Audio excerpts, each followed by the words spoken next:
but I was really struck in one place you said at the end of a chapter, choose your friends wisely. Because your friends, we all get that, and parents, we understand that, and we try to inculcate that in our children because they're going to influence you.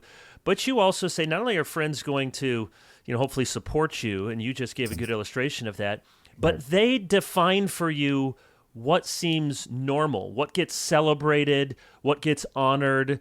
Say a little bit more about that, because I think any young person, and I hope there are some young people who will listen to this, that sounds like just kind of trite parental advice, but we don't realize all the way through adulthood how much we are shaped by the assumptions and associations around us.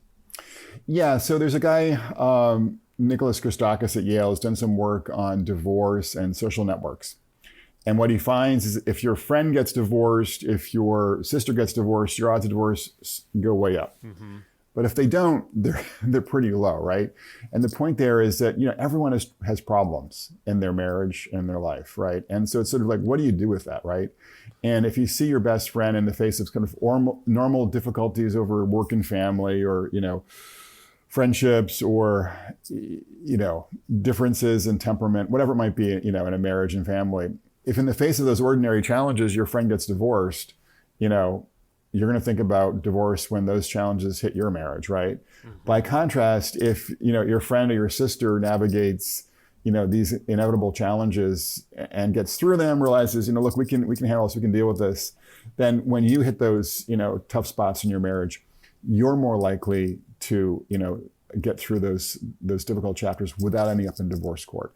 And then kind of more constructively, I think just sort of thinking about like if your friends are active in your church, if your friends, have you over regularly, and the husband's clearly kind of engaged in the work of the home and, is doing good stuff with the kids and then you're going to be challenged as a husband and father to do the same thing, right?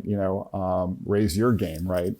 And by contrast, if your friends, don't seem to be particularly intent on, kind of cultivating a certain distinctive, rich family life at home, if they make negative comments about their spouse or their girlfriend or boyfriend, if they're not particularly, obviously faithful would be a big thing too, then your odds of ending up in trouble are going to be, much higher.